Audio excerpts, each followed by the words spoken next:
ఈరోజు మా మమ్మీ పొద్దున్నే లేసి పూజ అయితే చేసుకుంది మంచిగా. ఎందుకంటే ఇగ పొలం పనులు స్టార్ట్ అన్నట్టు. అంటే ఈరోజు వడ్లు ఇట్లా మండే వోసుడు అంటారు దాన్ని.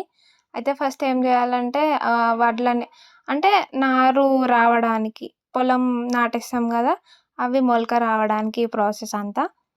ఫస్ట్ అయితే మనం ఇత్తన పర్లు తీసుకొచ్చుకుంటాం గదా! అవి ఒక 1 డే నానబెట్టాలి. మేమైతే ఇలా డ్రమ్‌లో నానబెట్టినాం 1 డే. నానబెట్టిన తర్వాత నెక్స్ట్ డే ఏం జేయాలంటే, ఇట్లా ఒక ప్లేస్‌లో అంటే వాటర్ మనం పడుతూ ఉంటే అవి వాటర్ ఎళ్ళిపోవాలి. వాటర్ ఆగకుండా జూసుకోవాలి.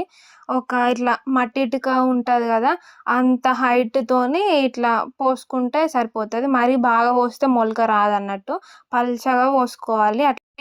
పోసుకున్న తర్వాత మంచిగా ఈవెన్‌గా స్ప్రెడ్ జేయాలన్నట్టు. దాని పైన కప్పాలి ఏమన్నా అట్లా చీర గూడా కప్పుకోవచ్చు. మేమైతే ఆకులేసినాం. ఎనకటేసేవాళ్ళు ఈ ఆకులు. ఇప్పుడైతే ఎవరేస్తలేరు. తర్వాత వీటి పైన ఏమన్నా బరువులు పెట్టుకోవాలి. కొంచెం బరువు పెట్టుకున్న తర్వాత అవి ఒక 1 డే ఉంచాలి. నెక్స్ట్ డే తీసేయాలి ఆ బరువు. తీసేసి డైలీ 3 టైమ్స్ వాటర్ పట్టుకుంటే మంచిగా ఎక్కువ సేపే పట్టాలి వాటరు. ఎక్కువ సేపు పట్టుకొని ఒక 3 టైమ్స్ డైలీ 3 టైమ్స్ వాటర్ పట్టాలి. మనకొక 2 డేస్‌లో మొలకొచ్చేస్తది. చూడండి మాకైతే ఎంత బాగొచ్చిందో.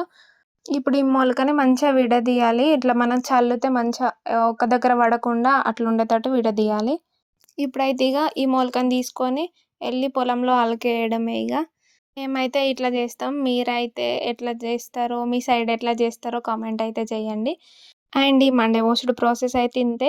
ఈ వీడియో మీకు నచ్చినట్టయితే లైక్ చేయండి, షేర్ చేయండి, కామెంట్ చేయండి అండ్ మన ఛానల్‌ని సబ్స్క్రైబ్ జేసుకోండి.